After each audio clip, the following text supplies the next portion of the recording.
This is an interview with Professor Stephen Sloman, whose work explores how people explain the world, why we so often mistake familiarity for understanding, and how much of what we think we know actually lives in our communities. He is the author of The Knowledge Illusion and the Cost of Conviction, and his research is focused on causal reasoning, collective judgment, and the limits of individual understanding. You can read more about Professor Stephen Sloman on our website, 6degrees.blog, but also our Instagram page, 6 Degrees Away. Thank you and enjoy this interview. To begin with your trajectory, you have spent decades studying how people explain the world and how much of what we think we know actually resides in our communities. What early experiences or mentors shaped this focus on casual cognition and the social distribution of knowledge? Um, well, my early mentors were all cognitive psychologists and cognitive scientists who actually didn't shape my interest in the community of knowledge. They shaped my interest in how people think. So, as an undergrad, I studied memory. I worked in the lab of a gentleman named Endel Tulving, who was famous for his work on memory. And then at grad school, I worked with several people, including Gordon Bauer and David Rumelhart and Lance Rips and Amos Tversky. And they were all individuals who studied human reasoning and specifics about how people thought or think. And it was only much later in my career, after studying how people think for a while, that I realized that there were real limitations on people's ability to understand how things work, how objects work, how the social world works, how the political world works. And it's then that I started realizing how important our communities were to our thought processes. In your book, The Knowledge Illusion, you argue that individuals routinely overestimate how well they understand complex systems because they lean on a community of knowledge.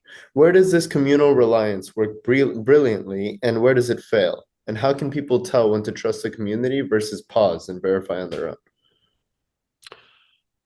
That's a good question. So it works brilliantly in the world of innovation. I mean, humans are incredible in our ability to innovate, and we do so by virtue of all the specialists around us who provide support for the little bit that we as individuals offer.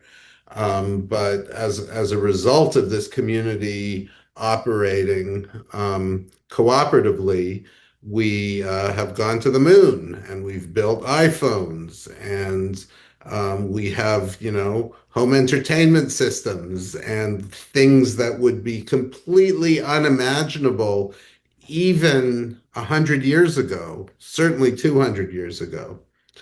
So that those are the most obvious cases where the community of knowledge benefits us. I think there are other cases like the development of mathematics and the development of ethical theory, and right there's the development of great novels is also in some sense a communal enterprise, even though there's generally one person who writes it.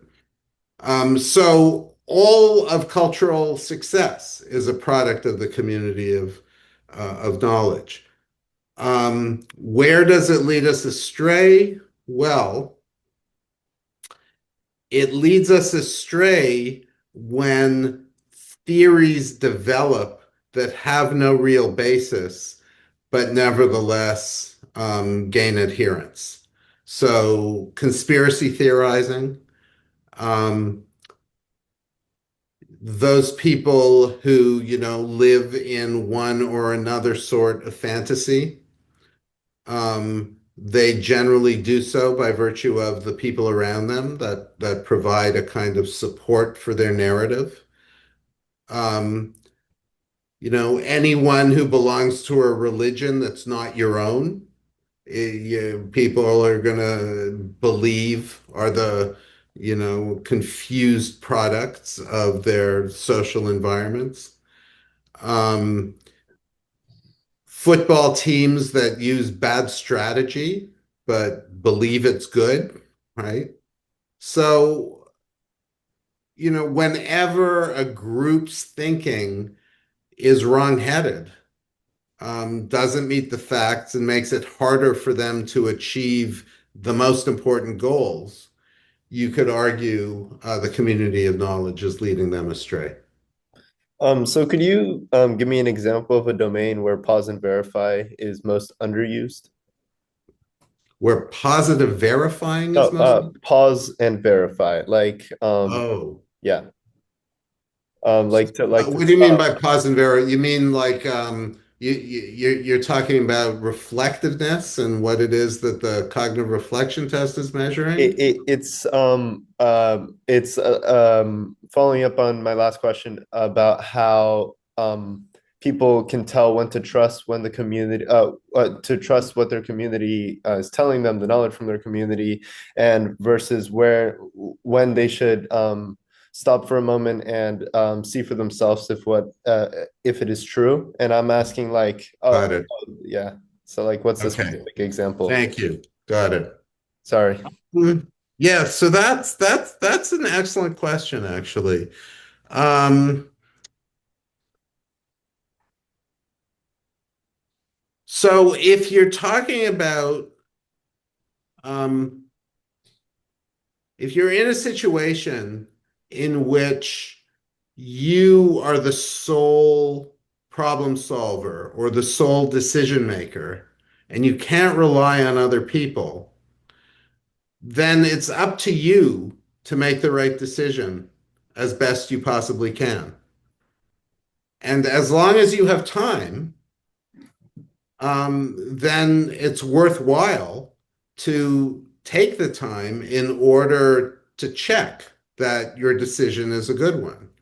And the reason that's so important is because humans often, in many situations, instead of thinking and then deciding, we decide and then think, right? We make the decision and then we tend to justify it, rationalize it.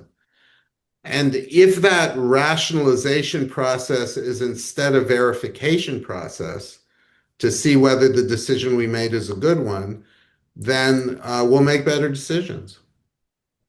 But it does require that we have time and that and we have the resources to verify. Sometimes we just can't. If we see fake news, sometimes there's just no basis to make the verification. Like it's either, all we can say is that's an interesting fact. That's an interesting thing I was just shown, and we can try to prevent ourselves from believing it until we verified it.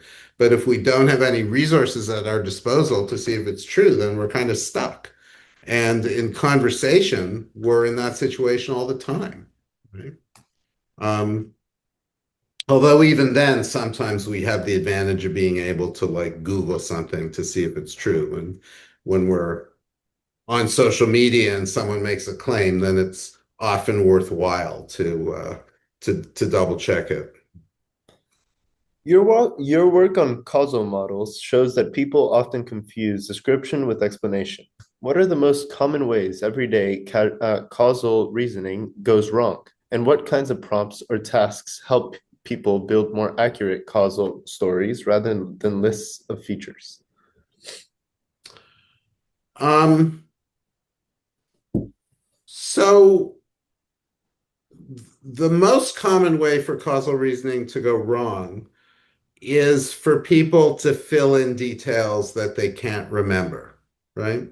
So the work that we've just been talking about, the work on the illusion of explanatory depth or the knowledge illusion, um, shows that people don't have as rich schema about how things work as they think they do.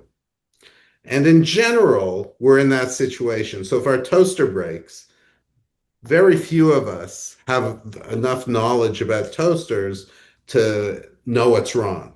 Sometimes we can figure it out. Sometimes we can't. And often we have to ask someone else or go to YouTube and look at videos or something. We have to get information from our community of knowledge. Um, so the most important thing to do in order to reason correctly is to make sure you have adequate information and look it up if you don't. To find out if you have adequate information, it really helps to try to explain how things work, right? So if somebody says to me, I wonder why that football team lost, I can like repeat what the commentator said when I watched the game, or I can say, oh, so and so was out with an injury. But that's not a very rich kind of explanation. To really unpack it, I have to understand what the team was trying to do and what their different options were and what their strategy was and put all that together in a meaningful way. And so that's a process of causal explanation.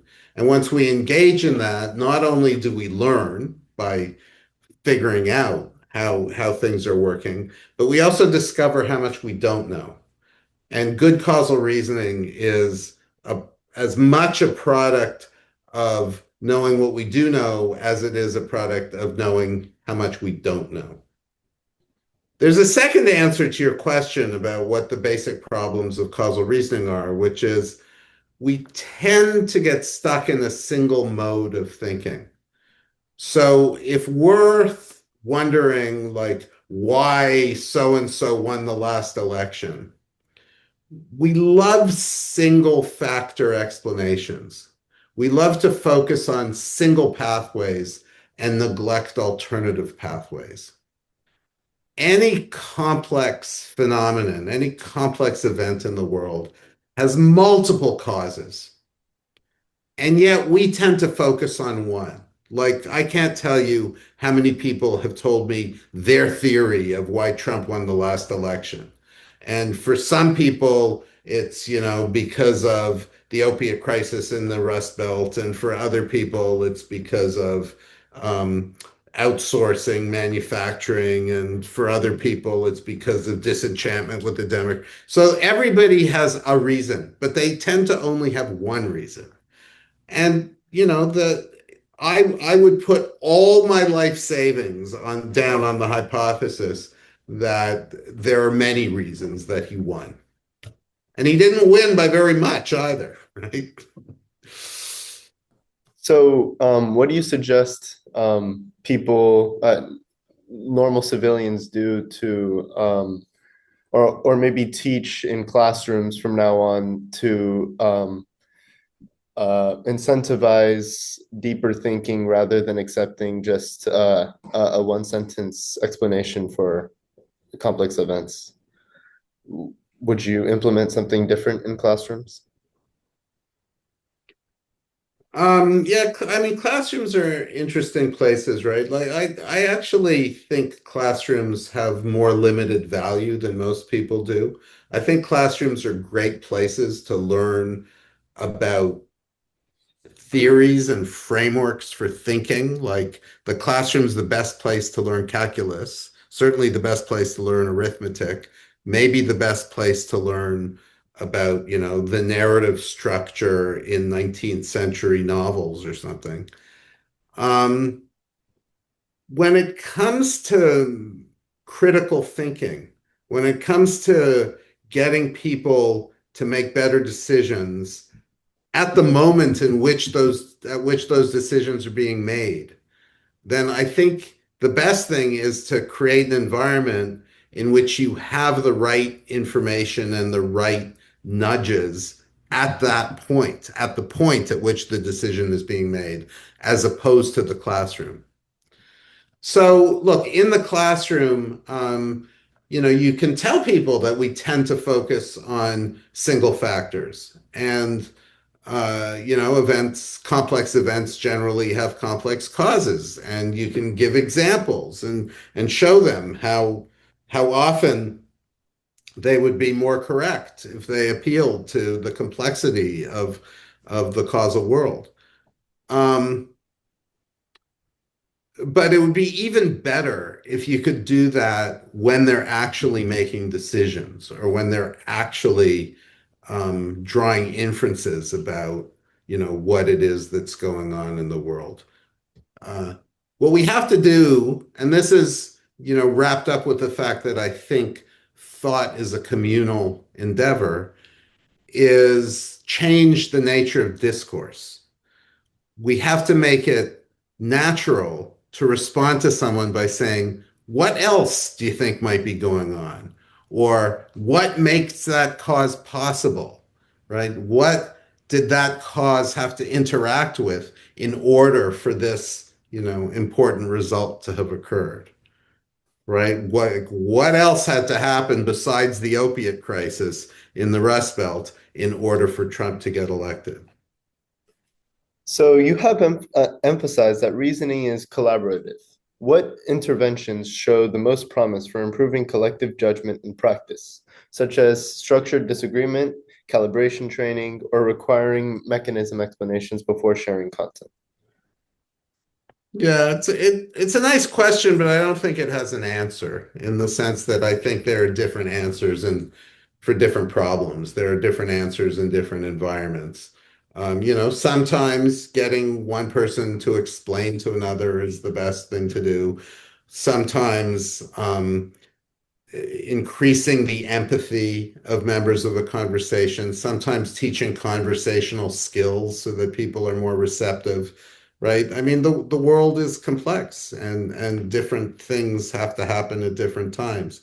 Lately, what I've been studying with my grad student, Almosh Molnar, is this notion of adversarial cooperation.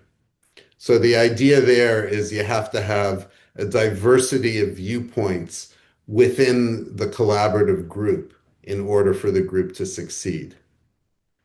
And the reason is that way you test each other and you allow the cream to rise to the top by getting rid of the bad ideas early. In your 2013 research, you found that asking people to explain policy mechanisms reduced political extremism. If you reran that study inside a modern social platform, what would you change about the task, the timing, and the outcome measures to make the effect robust in today's media environment? Um, hmm. So, I mean, one thing I would change for sure is the specific policies that we focused on, because, those were policies that were live at the time. I'm not sure how the media environment would change things. We've never actually demonstrated the phenomenon in social media because it's so uncontrolled. People would be saying all sorts of things and doing all sorts of things. It's really hard to predict what would happen. I mean, I can tell you this. So, since the book we've talked about, The Knowledge Illusion, I've had another book come out called The Cost of Conviction. And what that book is about is the distinction between sacred values and consequentialism. So making decisions, a consequentialist decision is one in which you think about what the consequences of the different options are and you choose the option that has the best consequences. Whereas choosing by sacred values means focusing on different actions and taking the action that is appropriate according to your value system. So you're just thinking about actions rather than thinking about consequences. And what I've shown in a paper subsequent to the one you're talking about is that those issues in which people think about only in terms of sacred values tend not to show the effect. So, for instance, if you have a policy that has to do with abortion, well, people don't think about abortion in terms of consequences. They think about it in terms of sacred values, right? One side says that it's murder and you should never do it. And the other side says that a woman has a fundamental right to choose and it's the woman's decision whether to do it or not. Um, when you construct policies about abortion, it does not show the effect that you're referring to, the illusion of explanatory depth or the knowledge illusion effect. That is, explaining does not reduce people's sense of understanding. And I think it's because they're thinking in terms of sacred values, and explanation requires that people think in terms of consequences. I hope that made sense. Yeah, no, it does, and it's reminding me. I don't know if you've read this book, but Freakonomics. It talks about how I think in the 1970s there was a huge spike in crime, and then Yeah. Roe v. Wade happened, and then 10 years later, crime went down, and everyone was asking why. Everyone was making a bunch of inferences, and then they later found out that it was because abortion was implemented. But yeah, I guess like nowadays in debates it's not often discussed, oh, it would lower crime rates. It's more, as you're saying, it's more of like a belief argument. Yeah. That's a great example. I love it. Yeah. Yeah. So large language models can generate fluent explanations on demand. Do these systems amplify the knowledge illusion by making plausible stories too easy, or can they scaffold better casual reasoning, no, causal reasoning if designed carefully? And what experiments would you most want to see to decide between those possibilities? So remember that the knowledge illusion requires that the individual try to explain themselves, right? And the idea is that by trying to explain, you discover you don't understand. And so you reduce your sense of understanding and hopefully become more open to additional information. So you're describing a very different context in which a different agent is explaining, in this case, an LLM. And when you have other agents explain, um, people's response is a little complicated, right? Like part of their response is actually to inflate their sense of understanding. So you're hearing the explanation from someone else or from another machine, but by virtue of hearing it, you believe you understand it, especially if you do understand what the person is saying. So it's like you enter a classroom and you listen to a professor talking about calculus, you feel if the professor's any good, making themselves clear, then it gives you a sense of understanding of calculus. And in the same way, if you have a good LLM generating an explanation, then that's going to give you a strong sense of understanding, the opposite of the knowledge illusion. Um, how good are LLM explanations? Well, they're getting better and better. The place they're weakest, or a place they're very weak, is actually in generating causal structure. So they're not so great themselves at understanding how things work, unless, of course, they're just repeating something that some human being has written down, which, of course, they often do. But if you ask them for any sort of novel explanation, generating causal structure is not their strength, although they're certainly getting better and better at it. So since we only have 2 minutes left, I want to ask you a question we ask all of our interviewees. It's how do you define success? Um, for me, success is when I get the feeling of satisfaction that makes me glow a little bit and and feel like I can stop struggling some.